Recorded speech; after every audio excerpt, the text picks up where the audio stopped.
I have so many thoughts today. At this point, I'm just rambling and just letting it all come out. I'm even exhausted channeling all this information that I have for you guys. But, you know, when you feel like something is wrong, something is wrong. I don't know why we do this to ourselves, but we don't trust ourselves. We don't trust our intuition. And, you know, actually, I know why we do it. We're taught this at a young age as children. Excuse me. To not trust ourselves, not trust our intuition, not trust our judgment when we are raised in dysfunctional homes and unhealthy environments that don't allow us that kind of space, right? So then we get older and we get into these relationships that are very much like our unhealthy environments that we grew up in, and we can feel like something is off, but we won't trust ourselves because we have normalized this in our mind. This is normal. It's what's wrong with you? Nothing's wrong with you. Nothing's going on. Nothing's wrong. You're just overthinking stuff. You know, we get to gaslighting ourselves, right? But I was just sitting here thinking, and I was thinking about like how when I was married, I didn't know how to prove this or, you know, how to make any sense of it. But I would say, this is abuse. I would tell my husband, this is abuse. And he'd be like, this is not abuse. I'm not putting my hands on you. I'm not, you know, so on and so forth. Meanwhile, there were times where we both got really aggressive with each other, mainly him getting aggressive with me and triggering that abused child in me because I was physically abused growing up. So it is like a conditioning. If you come towards me, I just swing. I really don't know how to work on that, but if you charge me, I'm going to swing on you. And it's like something that's a natural reflex for me. I don't even know how to help myself at that point, or if I even want to, because I mean, it's self-defense at that point. So anyhow, there would be times where I would be just observing my emotions and how not right things felt, and how I didn't know the term for the gaslighting, but it just felt off. It felt like abuse. That's all I could say. It just felt like abuse. And so even before him, in my relationship with my oldest son's father, when getting with my husband and trying to explain my relationship with my older son's father to him, I would say it was just psychotic.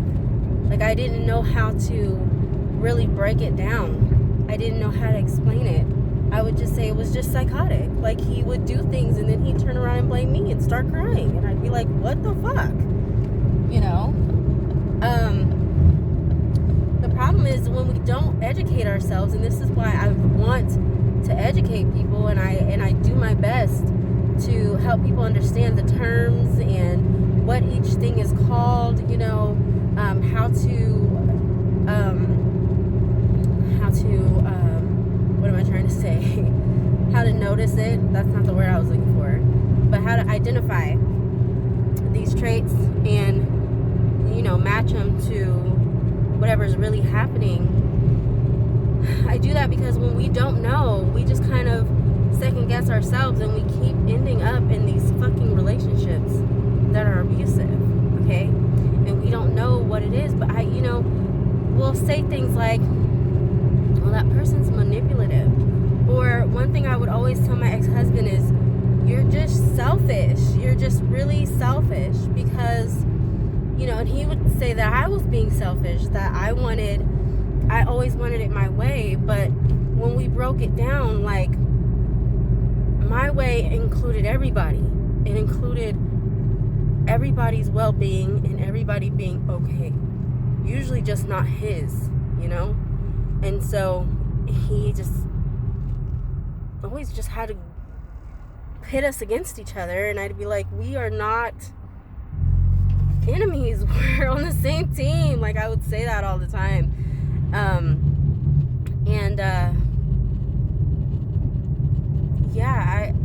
just remember not being able to get that across to him, and for whatever reason, he just always wanted to go and be opposite of me. Sometimes it just didn't even make any sense, and he couldn't even explain it. It was just what he felt, so it just had to be that way. And I didn't understand the term narcissism at the time, but I would just say, you're so selfish, and so we will pick up, if you're not familiar with narcissism, if you're not familiar with the traits and the terms and all that, you can still pick up little things that help you to understand that something's not right, or somebody won't take accountability, right? They don't take accountability at all, nothing's ever their fault, or you find them lying a lot, or they're sneaky. You're just sneaky, pay attention to the words you're using when you're describing whoever you're in a relationship with, because you could actually be describing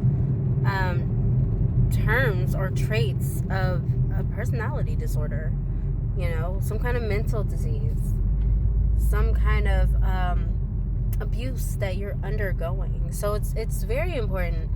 It's very important that we educate ourselves. And how do we start that? We start by getting to know who we are, right? Getting to know why we do certain things, Well, most of us fall into one of a few categories. We could be codependent empaths, or just empaths, or narcissists, or dark empaths, or there's a few different some people have ADHD, some people are bipolar, you never know, but it starts with you understanding yourself, right? I feel like for me, what happened is, when I was married, I would do my best to try to work out whatever the issue was, even when I was being cheated on, I was trying to see what I was doing to cause the problem. I would literally, there was times when we were pregnant with our third baby, he was taking condoms to school with him, and I remember apologizing to him and saying that I must have changed so much where you don't even know who I am anymore, and it's Jasmine, the girl you fell in love with, I could still be that girl. I remember saying that to him, and I now I look back and I think, girl, what the fuck? But I was in such a fragile state where I just felt like I had to be doing something wrong. Let me tell you something. If somebody's cheating on you, it's not you. Don't blame yourself. Yes, we all play our own roles in the relationship, but one thing you should never do is sit up and blame your fucking self. It is never your fault, okay? If that person was unhappy, there was ways they could fix it other than betraying you, other than breaking your trust and making you feel like absolute shit, like you are undesirable, unattractive. My spouse always did this to me when I was pregnant, which is the worst time you can do that to a female, because it just breaks her whole self-esteem, because you don't feel pretty when you're pregnant. You don't have your body. It's not even your body. You don't even recognize yourself. You're just a blah, and then the sex is different, sometimes it's more, because sometimes women want it more, sometimes they don't want it as much, and so it's so many things already. Then to go out and cheat, it's oh my God, it just breaks that person down, that woman down. So I was just saying all that to say, I remember taking it so personal, I'm so sorry, what can I do to fix it, and I had to grow and realize, girl, it's not you. So that was one of my downfalls in my relationship, was I would take on too much. And it's funny to me, because people hear me now, they hear me talking about narcissism, they hear me in an attempt to prove that I was actually in a narcissistic, abusive relationship, because a lot of people don't believe, a lot of people who knew us don't believe that he could be that kind of monster.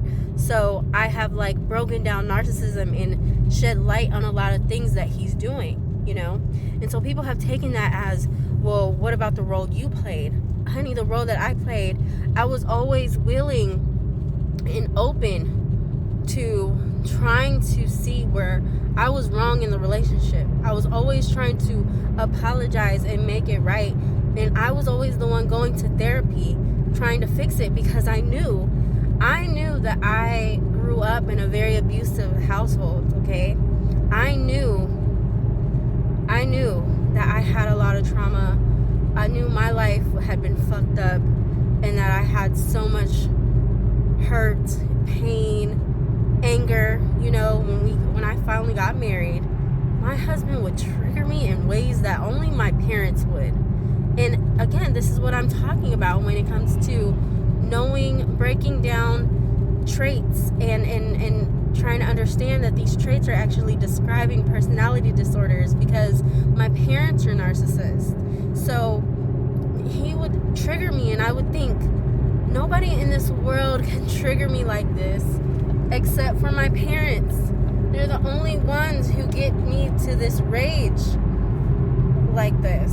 And I'm like, I never expected to ever feel like this in my own house with my husband. Like, I just remember the first time he was ever physical with me, and I actually was taking Vicodin pills to numb my pain because I wanted to talk about it, but he would deflect and be like, no, that didn't happen. I didn't hit you. I didn't hurt you.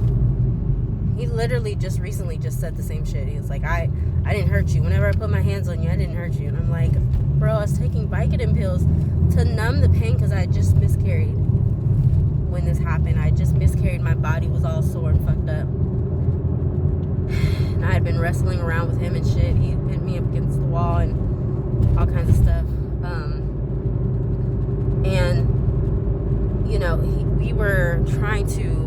I was trying to discuss it and resolve the issue and get back to being on solid ground with him and in a stable position, in a place where I could feel like I could trust him and feel safe with him again. And he was just gaslighting me.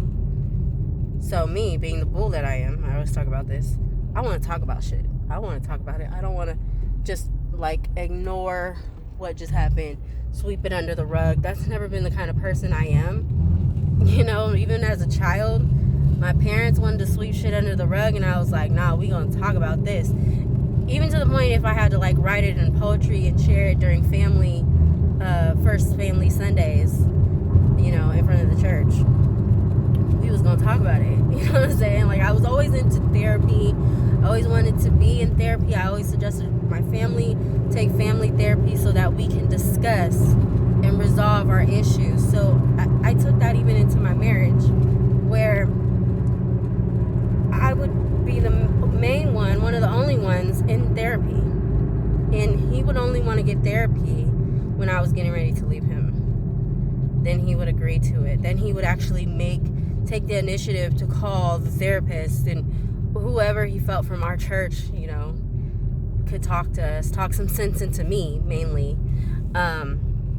And that was when he was ready. But outside of that, I was always willing to get therapy for myself. I never wanted my issues, my personal issues, to be an issue in my marriage.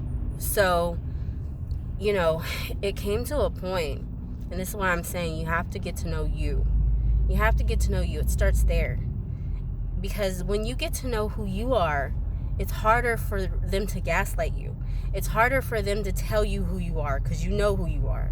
You know what role you're playing in this. You know what role you're not playing in this, okay?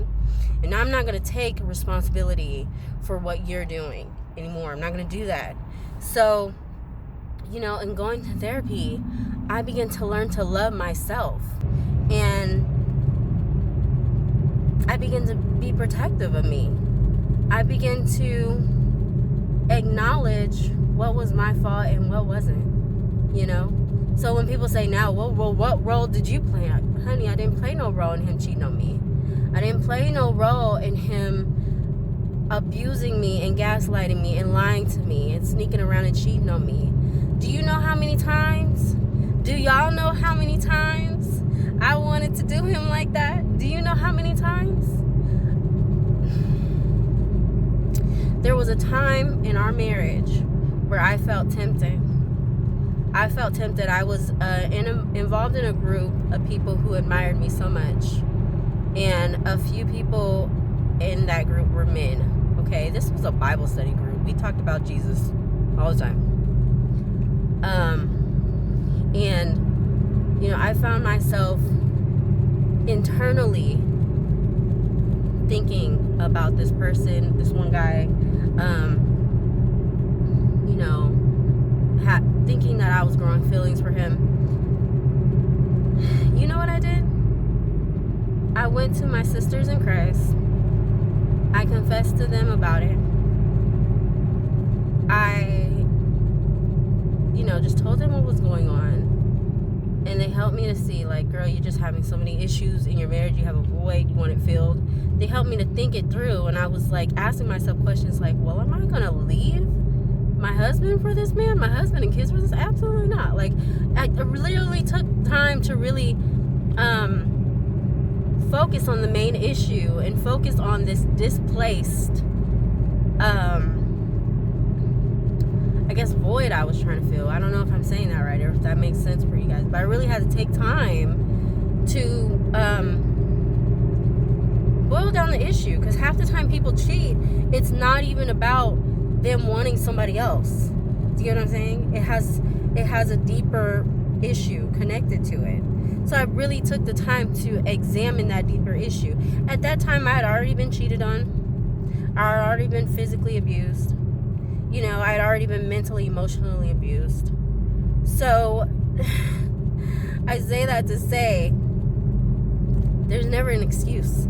There's never an excuse to go out and cheat on somebody. Don't ever blame yourself or allow somebody to blame you for the abuse they're dishing you or the cheating that's going on in your relationship. Do not ever take responsibility for that, because you could too. You could too, but you're choosing not to. Chances are they put you through hell as well. But you're choosing to stay loyal, you're choosing to stay faithful, because that's the kind of person you are. Them cheating says what kind of person they are. It has nothing to do with you. Nothing at all. Do you get what I'm saying? So, when you get to know yourself, when you get to learn yourself, I had to learn myself. He used to tell me, you just always want things your way. That's always what he would say. I have ADHD and OCD. Okay, I'm an empath on top of that, which means if you know anything about empathetic people, they feel energy. So they need their space to be clean, because if it's not, they can't think. Okay, and the same goes with having ADHD and OCD. It's probably not even OCD I have. It's probably just a combination of being an empath and having ADHD. You know what I'm saying?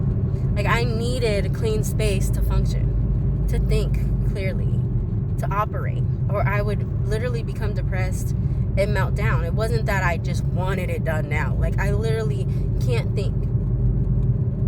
You know what I'm saying? So it's important for you to know yourself, because when you don't, I didn't know myself.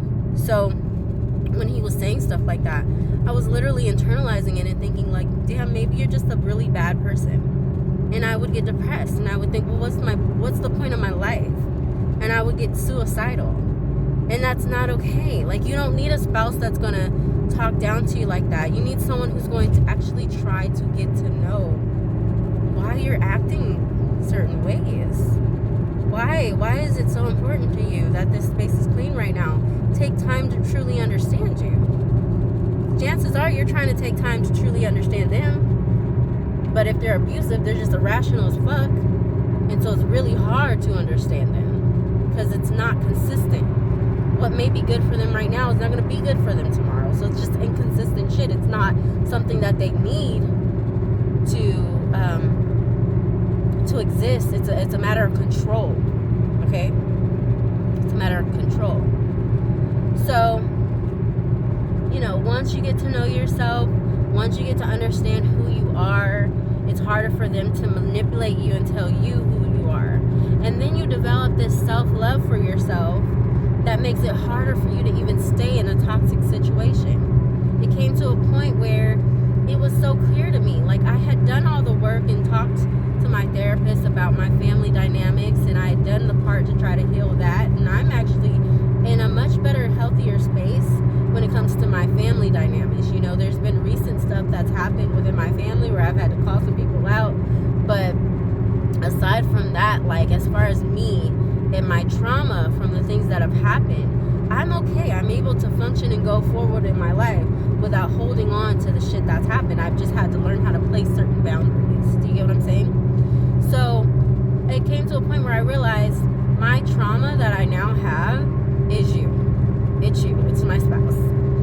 And I can't take accountability for what you're doing. I can only take accountability for me. And